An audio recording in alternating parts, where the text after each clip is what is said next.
அந்த யூதர்களுக்கு அந்த ரட்சிப்பு போகும் பொழுது புறஜாதியார்களுடைய ரட்சிப்பு நாமெல்லாம் வானத்துக்கு பரத்துக்கு ஏறி இருப்போம். இப்போது அந்த காலம் வந்துருச்சு. உலகமே ராஜ்யங்கள் தத்தளித்து கொண்டிருக்கிறது. ஆகவே தான் இந்த மாலை ஜெபத்திலே நாம் யார் என்பதும் இந்த உலகத்துக்குரியவர்கள் அல்ல என்பதும் நாம் தேவனால் எடுத்துக்கொள்ளப்பட போகிறோம் என்பதையும் நாம் அறிந்திருக்கிறோம். ஆகவே சோர்ந்து போக வேண்டாம், களைத்து போக வேண்டாம் என் சகோதரிகளே. இந்த மாலை வேளையில் நாம் எழும்பி பிரகாசிக்கப் போகிறோம். நாம் உன்னதத்துக்கு ஏறி செல்ல போகிறோம். கர்த்தருடைய புயம் இப்பொழுது வெளிப்பட இருக்கிறது. இதற்கு முந்தின வசனம் என்ன அதனால் நாம் தீவிரித்து போவது ஓடி போவதில்லை, பயந்து போய் ஓடி போகிறது கிடையாதுன்னு சொல்லியிருக்கு. அப்படிதான் இந்த சங்கீதத்தில் அப்படிதான் நம்ம பார்த்துக்கிட்டு இருக்கோம். நாம் பயப்பட வேண்டிய அவசியமே இல்லை. இன்னைக்கு இந்த சங்கீதத்தில் என்ன சொல்லியிருக்கு? நீங்கள் தீவிரித்து புறப்படுவதில்லை, நீங்கள் ஓடிப்போகிறவர்கள் போல ஓடிப்போவதில்லை, கர்த்தர் உங்கள் முன்னே போவார், இஸ்ரவேலின் தேவன் உங்கள் பிறகே உங்களை காக்கிறவராக இருப்பார். இதே நிகழ்ச்சி செங்கடலில் நடந்துச்சு. தேவனுடைய அக்னி ஸ்தம்பம் அவருக்கு முன்னே போனது. அது செங்கடலை ரெண்டாக பிளந்தது. அதன் பிற்பாடு பின்னே பார்வோன் சேனையும் இஸ்ரவேலுடைய ஜனங்களும் ஒன்று சேர முடியாதபடிக்கு அவங்களுக்கு பிறகாக வந்தது. அப்போ எப்போ முன்னே போகணும், எப்போ பின்னாக வரணும்னு அது அவருக்கு தெரியும். ஆமாம் அன்பானோட அக்னி ஸ்தம்பமும் மேகஸ்தம்பமும் ஆமாம் இந்த உலகத்தையும் நம்மை வேறு பிரித்திருக்கிறது. அன்றைக்கு இருந்த அதே அதே அதே அதிசயம், அதே அற்புதம், அதே மகத்துவம், அதே மாட்சிமை நமக்கு பின்னாகவே அது காட்சி அளிக்கிறது. அன்பானவர்களே, நமக்கு அது பின்னாகவே அது காட்சி அளிக்கிறதாகவே நாம் பார்க்கிறோம். நாம் கொஞ்சமும் கலங்க வேண்டிய அவசியமே இல்லை, நாம் கொஞ்சமும் பயப்பட வேண்டிய அவசியமே இல்லை. அன்பானவர்களே, ஆமாம், நாம் கொஞ்சமும் பயப்படவோ திகிலடையவோ வேண்டிய அவசியமே நமக்கு இல்லாதிருக்கிறது. ஆமாம், நாம் தீவிரித்து புறப்பட்டு போவதில்லை. நாம் அதாவது பலத்தினாலும் பராக்கிரமத்தினாலும் இந்த காரியம் நடப்பதில்லை. அன்பானவர்களே, நாம் விரும்பினாலும் விரும்பாவிட்டாலும் நாம் இந்த உலக வாழ்க்கையிலிருந்து தேவன் நம்மை விடுவித்து தேவ புத்திரர்களாக நம்மை நடத்துவார். நாம் செல்லுகிற இடத்திலேயெல்லாம் நாம் வெற்றி வாகை சூடுவோம். உலகத்தில் இருக்கக்கூடிய அதிகாரங்களும் துரைத்தனங்களும் நம்மை ஒன்றும் செய்ய முடியாது. இந்த உலகத்தினுடைய சக்திகள் எதுவும் ஒன்றும் செய்ய முடியாது. வானத்தின் சத்துவங்கள் அசைக்கப்படும். வானமண்டலத்தினெல்லாம் பொல்லாத ஆவிகளை நாம் வீழ்த்தி விடுவோம். அன்பானவர்களே, வானமண்டலத்தில் பொல்லாத ஆவிகளை நாம் வீழ்த்து விடுவோம். ஏனென்றால் பரிசுத்த புயம், கர்த்தருடைய பரிசுத்த புயம் வெளிப்படும். அவருடைய பரிசுத்த ஆவியானவர் வெளிப்படுவார். பரிசுத்த புயம் என்று சொல்லும் பொழுது அது அவருடைய ரகசிய வருகையை அது குறிக்கிறது. அது ஏற்கனவே அவர் பரிசுத்த புயம் வெளிப்பட்டு விட்டது சிலுவையிலே. அதை தான் இந்த அதிகாரத்தில் நம்ம பார்க்குறோம். கர்த்தர் எல்லா ஜாதிகளுக்கு முன்பாக தன் பரிசுத்த புயத்தை வெளிப்படுத்துவார். அது ஒரு காலகட்டம், அது ஏற்கனவே நடந்து முடிஞ்சிருச்சு. அது ஆமாம், எல்லா ஜாதிகள் கண்களுக்கு முன்பாக தன் பரிசுத்த புயத்தை வெளிப்படுத்துவார் என்கிற வசனத்தை வாசித்து காண்பி. ஏசாயா 52 முதல் 10 வசனம். எல்லா ஜாதிகளின் கண்களுக்கு முன்பாகவும் கர்த்தர் தம்முடைய பரிசுத்த புயத்தை வெளிப்படுத்துவார். பூமியின் எல்லைகளில் உள்ளவர்கள் எல்லாரும் நமது தேவனுடைய ரட்சிப்பை காண்பார்கள். ஆமா, அப்ப இயேசு கிறிஸ்து சிலுவையில் அடிக்கப்பட்ட போது பூமியில் எல்லைகள் உள்ளவர்கள் எல்லாரும் ரட்சிப்பை பெற்றார்களே தவிர காணவில்லை. ஆனால் நாம தான் இந்த சுவிசேஷத்தை உலகம் எங்கும் கொண்டு செல்ல இருக்கிறோம். அதற்கு நேரமோ சமயமோ இருக்கான்னு கேட்டீங்கன்னா, நாம் இயற்கைக்கு மேம்பட்ட விதத்தில் தான் அந்த ஊழியத்தை செய்ய முடியும். அன்பானவர்களே, நாம் அந்த வல்லமையை தரிக்கும் பொழுது, அந்த பலனை தரிக்கும் பொழுது அது உலகத்தின் எந்த மூலைக்கும் கொண்டு செல்லும். காலங்களோ நேரங்களோ சமயங்களோ நமக்கு தடையாக இருக்காது. ஆவியானவர் எப்படி பிலிப்புவை கொண்டு சென்றார், எப்படி எலியாவை சுழற்காட்டிலே மேலே எடுத்துக்கொண்டார், எப்படி ஏனோக்கு காணப்படாமற் போனான், எப்படி மோசேயினுடைய மரணம் எப்படி மிஸ்டீரியஸாக இருந்தது, எப்படி மறுரூப மலையிலே எலியாவும் மோசையும் இயேசுவுக்கு காணப்பட்டார்கள். இப்படியெல்லாம் நம்ம அதிசயங்களையும் அற்புதங்களையும் வாசிக்கிறோமே தவிர அதை நம்ம வாழ்க்கையில காண்போம். அன்பானவர்களே, நாம் எல்லாரும் இந்த உலக வாழ்க்கையிலிருந்து விடுவிக்கப்பட்டு இந்த உலகத்தில் இந்த பாருங்க, பாபு சென்னையில் போய் கஷ்டப்பட்டு உழைக்கிறான். ஆறுமுகம் வண்டியை தள்ளிட்டு இருக்கான். மணியரசன் கோர்ட்டில் போய் போலீஸ் உத்தியோகத்துக்காக அந்த பாடுபட்டுக்கிட்டு இருக்கான். ஒவ்வொருத்தங்களும் ஒவ்வொரு விதமாக வாழ்க்கையில் பிழைப்புக்காக அவ்வளோ கஷ்டப்பட்டுட்டு இருக்கோம். வீட்டில் கூட இருக்க முடியல. பந்து ஜனத்தினால எல்லாராலையும் பகைக்கப்படுகிறோம். எல்லாரும் நம்மளை துரத்தி விடுறாங்க. ஆமாம், ஆனாலும் கூட இப்படிப்பட்ட நிம்மதி இல்லாத ஒரு சூழலிலே சபையானது வனாந்தரமான ஒரு வறண்ட நிலத்தில் தான் தங்கிக்கிட்டு இருக்கு. ஆனால் தேவன் அதிலிருந்து நம்மை விடுவித்து, இந்த உலக காரியத்தை விடுவித்து, இந்த உலகத்துக்கு நமக்கும் யாதொரு சம்பந்தமே இல்லாத ஒரு இன்பமான ஒரு பெருவாழ்வை தருவார். உலகத்தை கலக்குகிறவர்கள் இங்கேயும் வந்து விட்டார்கள் என்று பவுலையும் சீலாவையும் பற்றி சொன்னது போல நம்மை பற்றியும் சொல்லப்படும் அன்பானவர்களே. அதை தான் இந்த இடத்துல சொல்லியிருக்கு, நீங்கள் தீவிரித்து ஓடுவதில்லைன்னு சொல்லியிருக்கு இல்லையா? ஆமாம், அதுதான் சொல்லியிருக்கு. ஆமாம், அந்த தான் இந்த இடத்துல வந்து சொல்லியிருக்கிறார். அது தொடர்ந்து வாசிப்போம். தொடர்ந்து அதுக்கு அடுத்த வசனத்தை வாசி. ஒரு நிமிஷம் லைன் இருக்கு. அதுக்கு முந்தின உள்ள வசனம் என்ன பேசணும் அப்படின்னு கேட்டிங்கன்னா, வந்து எல்லா கண்களுக்கு முன்பாக தன்னுடைய பரிசுத்த பெயத்தை வெளிப்படுத்துவார் என்கிற வசனத்தை சொன்னா அல்லவா? அதுக்கு அடுத்த வசனம் என்ன?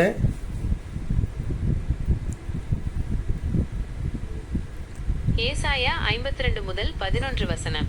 நீங்கள் புறப்படுங்கள், அவ்விடம் விட்டு போங்கள், அசுத்தமானதை தொடாதிருங்கள்.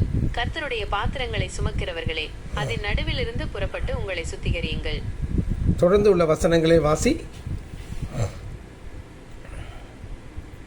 ஏசாயா 52 முதல் 13-15 வசனங்கள். இதோ என் தாசன் ஞானமாய் நடந்தி உயர்த்தப்பட்டு மேன்மேலும் சீரும் மகா உன்னதமுமாவார். மனுஷருடைய சாயல் பார்க்க முடியாதபடிக்கும் அவர்கள் ரூபம் மனித சாயல் பார்க்க முடியாதபடிக்கும் அவருடைய சாயல் அவ்வளவு அதிகம் கெட்டு போயிற்று. அப்படியே அவர் அநேகம் ஜாதிகளின் மேல் தெளிப்பார். அவர் நிமித்தம் ராஜாக்கள் தங்கள் வாயை மூடுவார்கள். ஏனெனில் தங்களுக்கு தெரிவிக்கப்படாதிருந்ததை அவர்கள் காண்பார்கள், கேள்விப்படாதிருந்ததை அவர்கள் அறிந்து கொள்வார்கள். சரி, அடுத்த வசனம். ஏசாயா 53 முதல் 1 வசனம். நாங்கள் கேள்விப்பட்டதை விசுவாசித்தவன் யார்? சரி, போதும். இப்ப இந்த இடத்துல 52 இந்த அதிகாரம் வந்துருச்சு. இப்ப நம்ம இன்னைக்கு என்ன வசனத்தை வாசிச்சோம்? 52:12 வாசிச்சிருக்கோம். நீங்கள் தீவிரித்து புறப்படுவதில்லை, நீங்கள் ஓடி போவதில்லை, கர்த்தர் உங்கள் முன்னே போவார், இஸ்ரவேலின் தேவன் உங்களை பிறகு காக்கிறவராக இருப்பார். அப்ப நாம இந்த உலகத்தை விட்டு புறப்படக்கூடிய காலம் வந்துவிட்டது அப்படிங்கிறது தான் அந்த வசனம். அதுக்கப்புறம் தான் அந்த காரியங்கள்லாம் நடக்குது. ஏன்னா நம்முடைய தாசன் இயேசு கிறிஸ்து, தேவனுடைய தாசன் இயேசு தேவனே வந்து தன்னுடைய குமாரனுடைய சாயலிலே பூமியிலே இறங்கி வந்து விடுகிறார். அவரே வந்துடுறாரு, வந்து அற்புதம் செய்கிறார், அதிசயங்களை அவர் செய்கிறார். அவர் என்ன அதிசயம் செய்தார்? தன்னைத்தானே சிலுவையிலே அர்ப்பணித்து உலகத்தில் ரட்சிப்பை உண்டாக்குறார். அந்த ரட்சிப்பு 2000 வருஷமாக அந்த பூமியிலே பேலன்ஸ் செய்கிறது. ஆனால் ஜனங்களோ அந்த சுவிசேஷத்தை புறக்கணித்து விட்டார்கள். எருசலேம் மக்கள் முதலாவது இயேசுவை புறக்கணித்தார்கள். இப்பொழுது புறஜாதி சபைகள் அவரை புறக்கணித்து விட்டது. உலகமெங்கும் ஆங்காங்கே சபைகள் இருந்தாலும் எல்லாரும் தேவனை அவர்கள் கிண்டல் செய்கிறவர்களாக, அவமதிக்கிறவர்களாகவே இருக்கிறார்கள். ஆமாம், அவர்கள் தேவனை அவமதிக்கிறவர்களாகத்தான் இருக்கிறாங்க. அவங்க தேவனை யாருமே இப்போ ஏற்றுக்கொள்வது இல்லை. பேரளவுக்கு தான் இன்னைக்கு சபைகள் ஏற்படுது. லவோதிக்கா சபை இன்னைக்கு மோகன் சி லாசரஸ், பொல்லாதவன் ஆசீர்வாதம், இன்னும் அநேக இந்த உலகத்தில் இருக்கக்கூடிய லவோதிக்க பெந்தகோஸ்தையினர், இன்னும் இந்த உலகத்தில் இருக்கக்கூடிய புராட்டஸ்டன்ட், ரோமன் கத்தோலிக்கர், இன்னும் அநேக திருச்சபைகளால் கரைப்படுத்தப்பட்டிருக்கு. விருத்த சேதனம் இல்லாத ஒரு வாழ்க்கை. இருதயத்திலும் செவியிலும் விருத்த சேதனம் செய்ய வேண்டும். இருதயம் நுனித்தோலை நூக்கி போட வேண்டும். இது புரியாது. அதாவது இருதயத்தை நாம் மறைத்து கொள்ளக்கூடாது, இருதயத்தில் முக்காடையிடப்படக்கூடாது. ஆமாம், செவியிலே நம்ம அடைக்கப்படக்கூடாது. காதுலவன் எவனோ கேட்க கடவன் என்று சொல்லியிருக்கிறபடி, கேட்கிறவன் காதுலவன் எவனோ அவனை கேட்க கடவன் என்று சொல்லியிருக்கு. ஆமாம், காதுலவன் எவனோ அவன் கேட்க கடவன் அப்படின்னு சொல்லியிருக்கு. ஆகவே இந்த நேரத்தில் வந்து தேவன் நம்ம மிகவும் நேசிக்கிறார். அன்பானவர்களே, மிகுந்த நேசத்தை அவர் நம் மீது வைத்திருக்கிறார். ஆகவே நாம் கலங்கவோ திகிலடையவோ செய்யாமல் தேவன் நம்முடைய இருதயத்திலும் செவியிலும் விருத்த சேதனம் கொடுத்தபடியினால்தான் இந்த மாலையிலே நம்முடைய இருதயத்தை திறந்து தருகிறோம், செவியை திறந்து தருகிறோம். இந்த செய்தி உலக மக்களுக்கு கிடையாது, உலகத்தில் கூட கிறிஸ்தவ சபைகளுக்கு கிடையாது. அவர்கள் பெண் கொண்டு பெண் கொடுக்கிறார்கள், கட்டுகிறார்கள், நாட்டுகிறார்கள். இன்றைய தினம் கூட இந்த காரில் போயிட்டு இந்த பக்கம் வந்து எங்கள் அக்காவுக்கு திடீர்னு உடம்பு சரியில்லாமல் போச்சு. அது போய் என்னென்னு கேட்டிங்கன்னா எனக்கு பயமாக போயிடுச்சு. ஏதாவது திட்டிக்கிட்டு இருக்கு, ஏதாச்சும் ஆகிட போகுதுன்னு பயந்துட்டு இருந்தேன். இருந்தாலும் அது நியமம் வாந்தி எடுத்து சரின்னு சொல்லிட்டு அதுக்கெல்லாம் ஆஸ்பத்திரி போகாது, வீட்டிலே சரி பண்ணிப்பாங்க. ஆனால் என்ன அதுக்கு உபாதையோ தெரியல. சரி அப்படின்ட்டு ஆஸ்பத்திரி கொண்டு விட்டு திருப்பி வரேன், அதை அழைச்சிட்டு வரேன். அப்போ அங்கே எல்ஐசி காலனியில் நாங்கள் என்னோடய ஃபேவரேட் இடம் அதான். நான், சுரேஷ், சகோதரி உமா எல்லாம் ரொம்ப அங்கே போய் ஜெபம் பண்ணிகிட்டு இருப்போம். அதிகாலையிலே 4 மணிக்கெல்லாம் நானும் சுரேஷ் போய் ஜெபம் பண்ணுவோம். எவ்வளோ அற்புதமாக இருக்கு இல்லையா கேட்குறதுக்கு. காலையும் மாலையும் எவ்வேளையும் ஜெபிச்சுக்கிட்டே இருப்பாங்க போய், எப்பொழுதும் ஜெபம். சுரேஷ் மாதிரி அந்த நாட்களில் எனக்கு உதவி செய்தது ஆள் யாருமே கிடையாது. அவ்வளோ பெரிய பலம். அதான் பிசாசு பார்த்தான், பிரித்து போட்டான். சகோதரருக்குள்ளே பகையை உண்டு பண்ணினான் அவன்.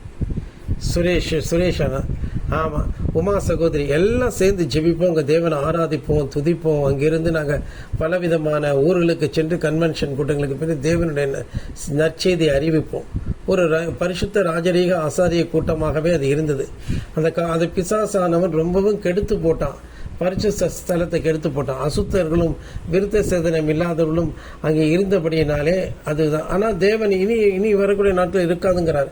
அந்த வழியில் ஒரு பேனர் வச்சுருந்தாங்க அங்கே, அந்த ஆசீர்வாதம் என்பவருடைய மகனுக்கு திருமணம் என்பது அது ஒன்று தான் அவனுக்கு கேடா அப்படிங்கிற மாதிரி என் மனசு ரொம்ப பாடுபட்டுச்சு. பாருங்க, பெண் கொண்டு பெண் கொடுக்கிறார்கள், ஆனால் தேவனுடைய அழிவு வரப்போகிறது. அந்த ஆசீர்வாதம் என்பவன் அவன் மகன். யாருமே அதை கண்ணுறவில்லை. ஏற்கனவே ஒரு இன்னொருத்தன் தான் ஜிம்ஸுங்கிறவன். அப்போ ஆனால் அவர்களெல்லாம் இந்த காலகட்டத்தில் விழுந்து போனார்கள். அவர்கள் விழுந்து போனது அவர்களுக்கே தெரியல. அந்த பொல்லாத பெண் கொண்டு பெண் கொடுத்து அவர்களுடைய வரக்கூடிய அழிவு தெரியாது இருக்கிறது. ஆனால் நாமோ ஆட்டுக்குட்டியானவருடைய கல்யாண நாளுக்காக நாம் பிரித்தெடுக்கப்பட்டு சென்று கொண்டிருக்கிறோம். அன்பானவர்களே, நாம் அப்படியாக ஆட்டுக்குட்டியானுடைய கல்யாண நாளுக்கு போகக்கூடிய நாம் தீவிரித்து ஓடுவதில்லை, பதைப்பதித்து ஓடுவதில்லை. கர்த்தர் முன்னே செல்கிறார், பிறகே காக்கிறவராயிருக்கிறார். நாம் முன்னும் பின்னும் கர்த்தராகவே இருக்கிறோம். வலது இடது பக்கமும் தேவனுடைய திவ்ய ஆயுதம் நமக்கு தரிப்பிக்கப்பட்டிருக்கிறது. ஆமாம், வலது இடது 2 பக்கமும் எப்பக்கத்திலும் நாம் கர்த்தரால் சூழப்பட்டிருக்கிறோம். அன்பானவர்களே, நமக்கு அது தெரியல, நம்முடைய கண்ணுக்கு அது தெரியல. ஆனால் நாம் அப்படித்தான் தேவனால் வழி நடத்தி அடைத்து போகிறோம். இனி இந்த உலகத்தினுடைய யுத்தங்களிலிருந்தும் அணு ஆயுதங்களிலிருந்தும் இந்த உலகத்தில் இருக்கக்கூடிய மோகத்திலிருந்தும் இந்த உலகத்தில் இருக்கக்கூடிய எல்லா போர் கண்களின் நிச்சயம் மாம்சத்தின் நிச்சயம் ஜீவனத்தின் பெருமையிலிருந்தும் இங்கே இருக்கக்கூடிய பொறாமையும் இங்கே இருக்கக்கூடிய எல்லா விதமான அசுத்தங்களும் எல்லா விதமான பாவங்களிலிருந்து நாம் விடுதலையாக்கப்பட்டு எல்லா விதமான உலக பிரகாரமான கஷ்டங்களிலிருந்து நாம் விடுதலையாக்கப்பட்டு நாம் மேன்மேலான இடத்துக்கு நேராக போக இருக்கிறதா அந்த வசனம் சொல்லுது. அன்பானவர்களே, ஆகவே நாம் தேங்கி வேதனைப்பட்டு நாம் அழ வேண்டிய அவசியமே இல்லை. ஆமாம், நாம் எல்லாரும் எடுத்துக்கொள்ளப்படுதலிலே செல்ல இதோ ஆயத்தமாக்கி கொண்டிருக்கிறோம். படுக்கையில் இருக்கிற ஒருவன் எடுத்துக்கொள்ளப்படுவான், மற்றவன் கைவிடப்படுவான். வயலில் இருக்கிற ஒருவன் எடுத்துக்கொள்ளப்படுவான், ஒருத்தன் கைவிடப்படுவான். எந்திரம் இருக்கிற ஸ்திரீ ஒன்று எடுத்துக்கொள்ளப்படும், ஒன்று கைவிடப்படும். இதெல்லாம் திருஷ்டாந்தங்களாக, ஞான அர்த்தங்களாக, இவைகளெல்லாம் இந்த கடைசி காலத்தில் தேவன் செய்யக்கூடிய மகா பெரிய மகத்துவங்களாக, ரகசியங்களாக இருக்கிறது. அன்பானவர்களே, உலக மனுஷர்களுக்கோ ஸ்தாபன சபைகளுக்கோ இது புரியவே புரியாது. அவர்களெல்லாம் வேடன் வருவான், வலையை விரிப்பான், பதுங்கி இருப்பான், சட்டைகளை அடித்து பறந்திடுவேன், அகப்பட மாட்டேன் என்று உளறி கொட்டி கொண்டு அவர்கள் செய்யவில்லை. நாமோ அந்த பாடலினுடைய உண்மையான அர்த்தம் அறிந்து இந்த உலகத்தினுடைய பிடியிலிருந்து நாம் கழுகினை போல பறந்து செல்ல இருக்கிறோம். அன்பானவர்களே, அதற்காக தான் தேவன் கிரியை செய்து கொண்டிருக்கிறார். அதற்காக தான் இவ்வளவு கடிந்து கொண்டு சிக்ஷிக்கிறார். நாம் நினைக்கிறோம், என்னடா பிரதர் இவ்வளோ திட்டுறாரு, இவ்வளோ கடிந்து கொள்கிறாரு, இது மாதிரிலாம் யார் இருக்க முடியும், எல்லாரும் இப்படியா இருக்காங்க அப்படின்னு சொல்லிட்டு இருக்கீங்க. அதை குறித்து நீங்கள் கவலைப்படவே வேண்டாம். நீங்கள் வந்து உங்களை கடிந்து கொள்வது வந்து ரொம்ப நல்லது தான், ரொம்ப நல்லது. உலகத்தில் போய் சிக்கி நாசமாய் போகக்கூடாதுங்கிறதுக்கு தான் மணியரசன் இன்னும் முன்பு எவ்வளோக்கு எவ்வளோ ஆவிக்குறி ஜீவியத்தில் வந்தானோ அது இன்னும் புரிந்து கொள்ளாதபடிக்கு அவன் உலக கவலையினாலும் லௌகீக கவலையினாலும் பெருந்து நின்னாலும் அவனை கவலைப்படுத்துறதுக்கு தான் பிரியப்படுத்துகிறான். அவனுக்கு இன்னும் இந்த உலக அதை தான் நான் கடிஞ்சு கொள்கிறேன். அது வந்து மனைவியினால், மகளால், அவனுடைய தகப்பனால், மற்றும் அவன் வாழ்க்கைப்பட்டு போன, இப்போ பொதுவாக பெண்கள் தான் வாழ்க்கைப்பட்டு போவாங்க, ஆனால் இவன் வாழ்க்கைப்பட்டு போன வந்து அந்த அந்த அந்த என்ன சொல்கிறது, என்ன ஊர் அது, இந்த பெரியாக்குறிச்சிங்கிற ஊர், என்ன ஊர் அது, என்னமோ பக்கத்தில் நெய்வேலி, இங்கே வாழ்க்கைப்பட்டு போயிருக்க அதை தான் நான் வந்து அவன் வந்து தன்னை உணர்ந்து அதிலிருந்து விடுவிச்சுக்கணும். உன்னை விடுவித்துக்கொள் அப்படின்னு சொல்லியிருக்கா இல்லையா? அதே போல தான் ஆறுமுகம் வந்து இந்த ப்ராடக்ட் மிஷின் வாங்குறது, வந்து உலக பிரகாரமாக மொபைல் ஃபோன்களை வாங்கி இந்த உலகத்தில் கிறுக்குத்தனமாக வாழ்ந்து கொண்டிருக்கோம், அதிலிருந்து விடுவிச்சு கொள்ளணும். இதே போல தான் ஒவ்வொருவரும் இந்த உலக காரியங்கள்லேருந்து மாட்டி சிக்கி அதிலிருந்து விடுவித்து கொள்ள வேண்டும். தேவன் இந்த வல்லமையை தருவார், பயப்படாதீங்க. இதிலிருந்து எப்படி விடுதலையாக போகிறோம்? நிச்சயமாக பராக்கிரமசாலி ஒருவர் இருக்கிறார். கர்த்தருடைய புயம் நமக்கு வெளிப்பட்டிருக்கிறது. அந்த புயம் நம்முடைய பாடுகளையும் நம்முடைய கஷ்டங்களையும் அது சுமந்து கொண்டது. நாம் இனி சுமக்க வேண்டிய அவசியம் இல்லை. நான் ஏன் சுமப்பேன், நான் ஏன் சுமப்பேன், எந்தன் இயேசு சுமந்த பின், நான் ஏன் சுமப்பேன், நான் ஏன் சுமப்பேன், எந்தன் இயேசு சுமந்த பின். மெய்யாகவே அவர் நம்முடைய பாடுகளை ஏற்றுக்கொண்டு நம்முடைய துக்கங்களை சுமந்தார். ஆமாம், அதை தான் வேத வசனம் சொல்லுது. அதை அறிஞ்சிருக்கோம் நாம் வந்து அதை வந்து அறிஞ்சிருக்கோம். ஆமாம், மெய்யாகவே வேத வாக்கியங்களின்படி மெய்யாகவே நம்முடைய மெய்யாகவே அவர் நம்முடைய பாடுகளை ஏற்றுக்கொண்டு நம்முடைய நோய்களை எல்லாம் சுமந்தார், நம்முடைய துக்கங்களை சுமந்தார் என்ற வசனம் எங்கே இருக்கிறது? உங்களுடைய கேள்விக்கான பதில் ஏசாயா 53:4 உள்ளது. இந்த வசனம் இயேசு கிறிஸ்து சிலுவையில் அனுபவித்த பாடுகளை பற்றி பேசுகிறது. வசனத்தை சொல்லு. வசனத்தை சொல்லு. மெய்யாகவே அவர் நம்முடைய பாடுகளை ஏற்றுக்கொண்டு நம்முடைய துக்கங்களை சுமந்தார். நாமோ அவர் தேவனால் அடிபட்டு வாதிக்கப்பட்டு சிறுமைப்பட்டவர் என்று எண்ணினோம். ஆமாம், ஆனால் நிச்சயம் நமக்காக கர்த்தருடைய புயம் தான் வந்து எல்லாத்தையும் செஞ்சிருக்கு. இப்போ அந்த ஊழியக்காரன் நம்மளை போட்டு திட்டுறாரே, நம்மளை போட்டு இப்படி கடிந்து கொள்றாரே, நம்மளை போது இதுவாக இருக்க விட மாட்டேங்கிறீரே நீங்கள் நினைச்சீங்கன்னா இது கர்த்தருடைய புயம் என் மீது அமர்ந்திருக்கிறது. கர்த்தருடைய நீதியின் வலதுகரம் என்னை வழி நடத்துகிறது. அதுவே மத்திய 5 போதிக்கிறது. மத்திய 6 கூட மாய்மாலங்களை கடிந்து கொள்கிறது. அதுதான் தேவன் வந்து நம்மை வந்து நீதியின் பாதையிலே அதை நடத்துகிறது. அவருடைய வலதுகரம் நம்மை நடத்துகிறது. ஆம் அன்பானவர்களே, இந்த ஊழியக்காரனை நீங்கள் யாரும் வருத்தப்படாதீங்க, கோபப்படாதீங்க. இந்த உலக காரியங்கள் எல்லாம் நமக்கு நடக்கும். நம்ம குடும்பத்தில் இருக்கக்கூடிய திருமண காரியங்கள் சீக்கிரமாக நடக்கும். புரியுதா? நல்ல வேலைகள் நமக்கு கிடைக்கும். நாம் இந்த உலகத்துல இன்னும் கொஞ்ச காலத்துல வந்து இந்த உலகத்துல நம்ம நிரூபிக்காம போக மாட்டாரு. ஊழியக்காரர்கள் நம்மை கடிந்து கொள்ளும் போது அது கர்த்தருடைய புயம் நம் மீது அமர்ந்திருக்கிறது என்று சொல்வது சரியாகப்படவில்லை. அதாவது இது வந்து ஆர்டிஃபிஷியல் இன்டெலிஜென்ஸ். அது வந்து என்னன்னு கேட்டிங்கன்னா, அது வந்து ஆர்டிஃபிஷியல் இன்டெலிஜென்ஸ் அதனுடைய போக்கில் அது பேசுது. ஆமாம், அது பாருங்கள், குறுக்க அதை ஆஃப் பண்ணாமல் விட்டுட்டேன். நாம் வந்து வசனம் எடுக்கிறதுக்கு மட்டும்தான் அதை வந்து எடுத்துக்க பயன்படுத்திக்கணும், தவிர அது போதிக்க விடக்கூடாது. ஆமாம், அது போதிக்க விடக்கூடாது. ஆமாம், கர்த்தருடைய நிச்சயம் ஊழியக்காரர்கள் நம்மை கடிந்து கொள்ளும் போது அது கர்த்தருடைய பயம் நம்ம மீது அமர்ந்துக்க என்று சொல்வது. ஆமாம், அது திடீர்னு ஏதாச்சும் அதை நம்ம வந்து போதிக்க எடுக்கிறதுக்கு இல்லை, வசனத்தை எடுக்கிறதுக்கு மட்டும் ஆர்டிஃபிஷியல் இன்டெலிஜென்ஸை நம்ம பயன்படுத்துகிறோம். அது ஈஸியாக இருக்குது நமக்கு. ஆமாம், அப்போ தேவனுடைய கரம் நம் மீது இருக்கிறது. கர்த்தருடைய கரம் அதாவது இந்த ஊழியக்காரன் மீது இருந்து உங்களை கடிந்து கொள்கிறது. நீதியின் வலது கரத்தினால் நம்மை எடுத்து பயன்படுத்துகிறார் தேவன். ஆமாம், அவருடைய பலத்தை கைக்குள் அடங்கி இருக்கிறோம். அவருடைய உள்ளங்கையில் நாம் வரையப்பட்டிருக்கிறோம்.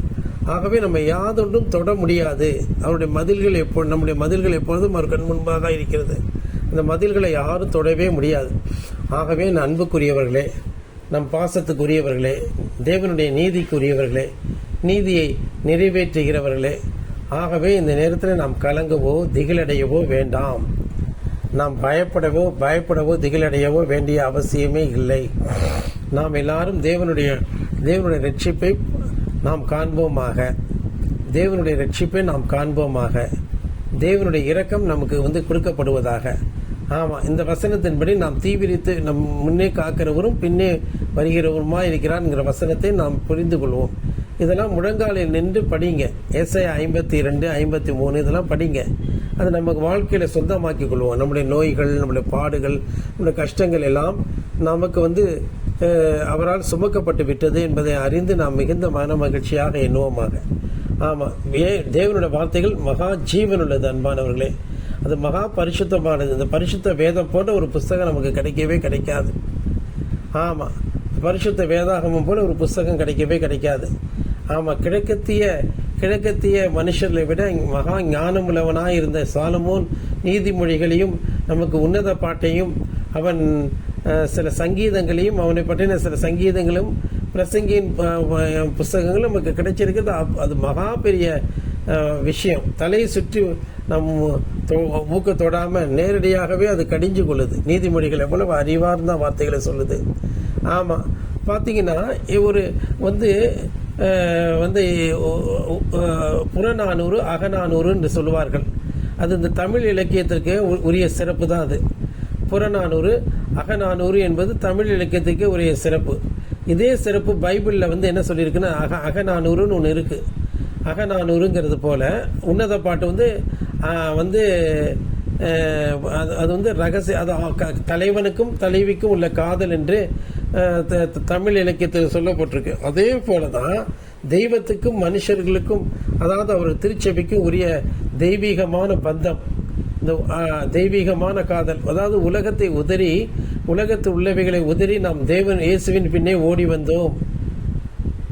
ஒரு பாட்டு உண்டு, கன்னியர்கள் நேசிக்கும் தேவா கர்த்தரின் நாமம் பரிமளமே, இயேசுவின் பின்னே ஓடி வந்தோம், என்னையும் இழுத்து கொண்டார், என் நேசர் இயேசுவின் மேல் சார்ந்து, நேசத்தழல் இயேசுவின் அன்பே நேச மரணம் போல் வலிதே, வெள்ளங்கள் திரண்ட தண்ணீர்களால் உள்ளமனைந்திடாதே அப்படின்னு ரொம்ப அருமையான நேச பாட்டு இது. இது அகநானூறு போன்ற அந்த அகத்திணையில் இருப்பது தான் இந்த திணை. இங்கே அவர் வெளிப்படுத்துகிறார். இது ஒரு தனி திணை. திணை என்றால் வாழ்வியல், அது வாழுமிடம், ஹேபிடேஷன் இல்லையா? ஆமாம், 5 திணைகள் என்று சொல்வார்கள். வாழுமிடம், வாழும் சூழியல், ஹேபிடேஷன். ஆமாம், நம்ம வாழக்கூடிய ecosystem. It's a divinity. இது உலக மனுஷர்கள் படித்தார்கள் என்றால் அது மண்டையில் ஏறாது. இது இடறி தான் போவாங்க. ஆவிக்குரிய பிரகாரம் நாம் இந்த உலகத்தை வெறுத்து இயேசுவின் பின்னே ஓடி வருகிறதை இந்த திணை சொல்லுகிறது. இந்த உன்னத பாட்டு என்கிற அந்த சாங் ஆஃப் சாங்ஸ், பாடல்களுக்கெல்லாம் மேலான பாடல் தமிழில் தான் அழகாக மொழிபெயர்த்திருக்கிறார்கள். உன்னத பாட்டுன்னு என்ன அருமை பாருங்க. அது என்ன அருமையான ஒரு மொழிபெயர்ப்பு. ஐயா, ரொம்ப அற்புதமான ஒரு மொழிபெயர்ப்பாக அது இருக்கிறத நம்ம பார்க்குறோம். அற்புதமான அது மொழிபெயர்ப்பாக இருக்குது. ஆம், இந்த உன்னத பாட்டு எல்லாத்துக்கும் புரியாது. நாம் இயேசு கிறிஸ்துவின் மீதாக நாம் தெய்வ அன்பிலே காக்கப்பட்டிருக்கிறோம். Fall in love on Jesus Christ. Fall in love of Jesus Christ. இயேசுவின் பின்னே நாம் பைத்தியமாக அவரை பின்தொடர்ந்து போய் கொண்டிருக்கிறோம். ஆமாம், அவர்தான் எல்ஷடாயாக நம்மை தாயாக நிர்வகிக்கிறார். நம்மை நிர்வகித்து நம்மை போஷிக்கிறார்.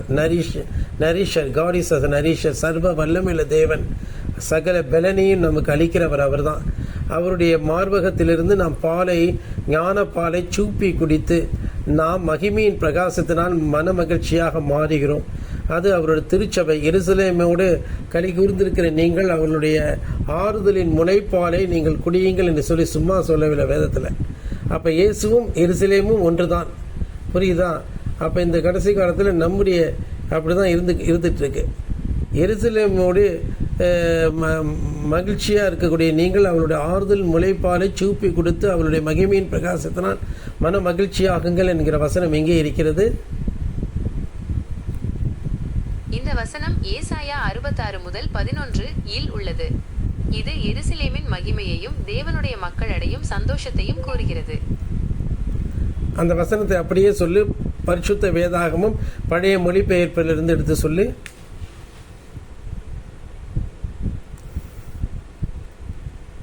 நிச்சயமாக ஏசாயா 66 முதல் 11 உள்ள வசனம். நீங்கள் அவளுடைய ஆறுதல்களின் முளைப்பாலை உண்டு திருப்தியாகி நீங்கள் சூப்பி குடித்து அவளுடைய மகிமையின் பிரயாசத்தினால் மனமகிழ்ச்சியாகுங்கள்.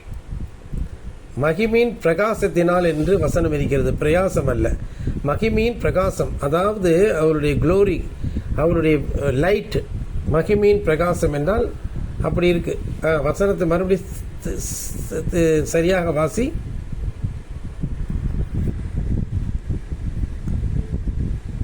மன்னிக்கவும். ஏசாயா 66 முதல் 11 உள்ள வசனம். நீங்கள் அவளுடைய ஆறுதல்களின் முளைப்பாலை உண்டு திருப்தியாகி நீங்கள் சூப்பி குடித்து அவளுடைய மகிமையின் பிரகாசத்தினால் மனமகிழ்ச்சியாகுங்கள். இப்ப சரியா சொன்னேன். இதுக்கு முந்தினிய வசனம் கட்டாயம் சொல்கிறேன். ஏசாயா 66 முதல் 10 உள்ள வசனம். எருசலேமை நேசிக்கிற நீங்கள் எல்லாரும் அவளோடே சந்தோஷப்பட்டு அவளை குறித்து கடிகூறுங்கள். அவளுக்காக துக்கம் கொண்டிருந்த நீங்கள் எல்லாரும் அவளோடே அதிக மகிழ்ச்சி அடையுங்கள். அப்பதான் இந்த ஆறுதலின் முளைப்பாலை உண்ட சொல்றாரு. ஆமா. ஆகவே இந்த வேத வாக்கியங்கள் மீது நாம் மிகுந்த வாஞ்சையா இருப்போம். சகல விதமான துர்க்குணத்தையும் சகல விதமான தீமையும் நாம் ஒழித்துவிட்டு, சகல விதமான துர்க்குணத்தை ஒழித்துவிட்டு அவருடைய கலங்கமில்லாத ஞானப்பாலின் மேல் வாஞ்சையா இருங்கள் என்று சொல்லியிருக்கிற வசனம் எங்கே இருக்கிறது? இந்த வசனம் 1 பேதுரு 2 முதல் 2 இல் உள்ளது. இது விசுவாசிகள் ரட்சிப்பிற்கு வளரும்படி ஆவியில் பால் தேவை என்பதை கூறுகிறது. அதாவது அந்த வசனத்தை படி அப்படி புதிதாய் பிறந்த குழந்தைகள் வளரும்படிக்கு என்று சொல்லியிருக்கிற. ஆமாம், அந்த அதாவது அது பழைய மொழிபெயர்ப்பு பரிசுத்த வேதாகமத்திலிருந்து எடுத்துக்கொடு. அதைத்தான் சொன்னேன். 1 பேதுரு 2 முதல் 2 இல் உள்ள வசனம். ரட்சிப்புக்கு ஏதுவாக அதனாலே நீங்கள் வளரும்படி புதிதாய் பிறந்த பிள்ளைகளைப் போல களங்கமில்லாத வசனமாகிய ஞானப்பாலை வாஞ்சியுங்கள். சரி, ரைட்டு. கிட்டத்தட்ட அது வசனத்தை நெருக்கி சொல்லுது. ஏன்னா இப்போ புதுசாக மொழிபெயர்க்கிறேன்னு சொல்லிட்டு நிறைய வாக்கினையை கொடுத்து வச்சுருக்கான். அதனால் ஆர்டிஃபிஷியல் இன்டெலிஜென்ஸும் அதில் போய் விழுந்துருது. எந்த மொழிபெயர்ப்பு எடுத்து கொடுக்குதுன்னு அதுக்கே தெரியாமல் அப்படி எடுத்து கொடுக்குது. இருந்தாலும் பரவாயில்ல, இந்த அளவுக்காவது நம்ம பெற்றிருக்கிறோமே, சந்தோஷப்படுவோம். ஆகவே இந்த செய்தியை கேட்ட நாம் எல்லாரும் இப்படிப்பட்ட செய்தியை கேட்கவும், இப்படிப்பட்ட கர்த்தருடைய பரிசுத்த புயத்தை பார்க்கவும், வெளிப்பாடை பெறவும் நாம் இருக்கிறோம். நாளை தினம் ஆராதனைக்கு எல்லாரும் ஆயத்தமாக ஓடி வருவோம். ஆமாம், அந்த செய்தியை கேட்கிற எல்லாரும் பயந்திருப்போம். தேவையில்லாத உலக சிக்கல்களில் மாட்டிக்கிட்டு கலகம் பண்ணி குழப்பமடைந்து உலக பிரகாரமான காசு பணத்தை சேகரிச்சுட்டு அதனால் சபையை பகைச்சிக்கிட்டு இருக்க வேண்டாம். நாம் எல்லாரும் இந்த உலகத்தில் மாம்சத்தின்படி பிழைப்பதற்கு நாம் மாம்சத்துக்கு கடனாளிகள் அல்ல. நாம் எல்லாரும் ஆவிக்குரியவர்கள். ஆகவே நாம் எல்லாம் உலகத்தாருடைய இழுப்புக்கு இழுத்து போக வேண்டாம். தகப்பனோ தாயோ சகோதர சகோதரிகளோ மனைவியோ பிள்ளைகளோ இல்லாவிட்டால் இன்னும் சொல்லப்போனால் மாமியார்களோ நம்மளை மயக்க வேண்டாம். உலகம் நம்மளை மயக்க வேண்டாம். எவ்வளவு ஏமாந்து போயிருக்கிறோங்கிறத உணர்ந்து நாம் விடுதலையாகி வருவோமாக. கர்த்தர் நம்மை ஆசீர்வதிக்கும்படிக்கு நாம் சந்தோஷமும் மகிழ்ச்சியுமாய் காணப்படுவோமாக. கர்த்தர் கிருபை செய்யிட்டு கர்த்தர் நம்மை வழிநடத்துவாராக. நாம் ஜெபம் பண்ணுவோம். யார் லைனில் இருக்கீங்கப்பா? மணியரசன், நீ லைனில் இருக்கியா? சரி, இல்லாட்டினா உமா சிஸ்டர் நீங்கள் ஜெபம் பண்ணுங்க. உமா சிஸ்டர் நீங்கள் ஜெபம் பண்ணுங்க. லைனில் இருக்கியா? நீ ஜெபம் பண்ண முடியுமா? ஜெபம் பண்ண முடிஞ்சா ஜெபம் பண்ணு. அவ்வளவுதான். பண்ணு ம். அப்பா இதான் ஸ்தோத்திரம்.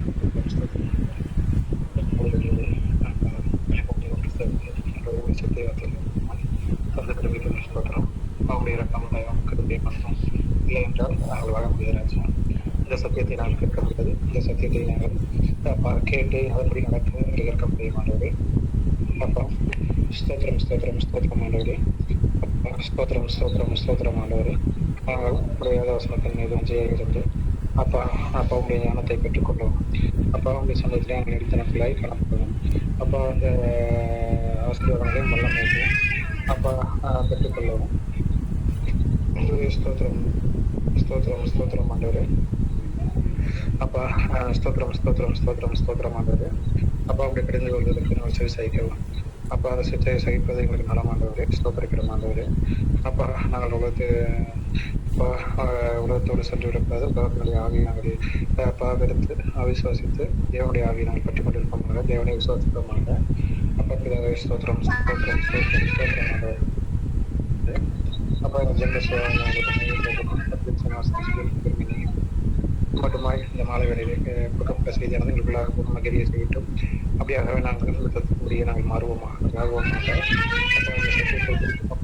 முடிவதை கண்டிப்போமாக. அப்பா ஸ்தோத்திரம் ஆண்டவரே. இந்த சமூகத்திலே நீதியும் நியாயமும் ஆண்டவரே அவர் நீதிய நியாயத்தை நாங்கள் பெற்றுக்கொள்ளுமாக.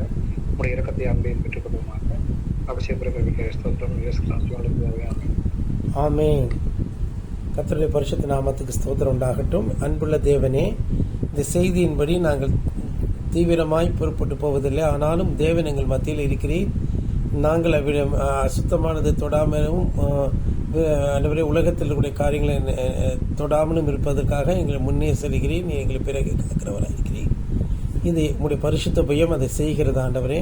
இந்த கரம் எங்கள் மீது இருக்கிறதுனால் இந்த உலகத்தை நாங்கள் வெறுத்து தேவனோடு நெருங்கி வருகிறோம். உண்மை ஸ்தோத்திரிக்கிறோம், போற்றுகிறோம், வாழ்த்துகிறோம். தேவ கரம் எங்களை, தேவ சித்தம் எங்களை வழிநடத்தட்டும். சமாதானம் உண்டாகட்டும். இந்த சபையை காத்துக்கொள்ளும்.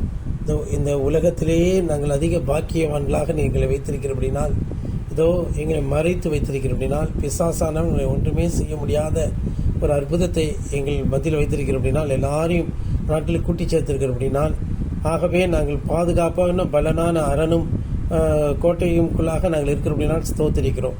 இந்த நாளிலே இந்த செய்தியை கேட்ட எல்லாருக்குள்ளும் ஒரு மாற்றம் உண்டாகி எல்லாரும் உலகமெங்கும் சென்று உடைய ஆத்துமாக்களை, உடைய வித்துக்களை கர்த்தாவே ஸ்தோத்திரம் சேகரிக்க எங்களுக்கு பலன் தாரும். பெரிய காரியத்தை செய்வீராக. நாம மகிமைப்படட்டும் ஆண்டவரே. ஒவ்வொருடைய குடும்பத்தில் இருக்கக்கூடிய குடும்பத்தில் சமாதானத்தையும் ஆறுதலையும் தந்து தேவைகளெல்லாம் தந்து நீர் வழிநடத்துவீராக. நாளை தினம் ஆராதனைக்கு எல்லாரும் அழைத்து வாரும். விசுவாசை கடிந்து கொள்ளும். யாருக்கும் தடையின்றி தடையின்றி ஆராதனைக்கு வந்து சேர உதவி செய்யும். இயற்கையை சாதகமாக்கி தருவீராக. கன மகிமை துதி எடுத்துக்கொள்ளும். இயேசுவின் நாமத்தில் ஜெபிக்கிறோம் பிதாவே. உடைய பாதத்தில் விழுந்து தாழ்த்துகிறோம். ஆமீன், ஆமீன், ஆமீன். கர்த்தர் நம்முடைய ஜெபத்தை கேட்டோம்னா நன்றியோடு அவரை ஸ்தோத்திரிப்போம். ஆமீன், ஆமீன், ஆமீன். Praise the Lord.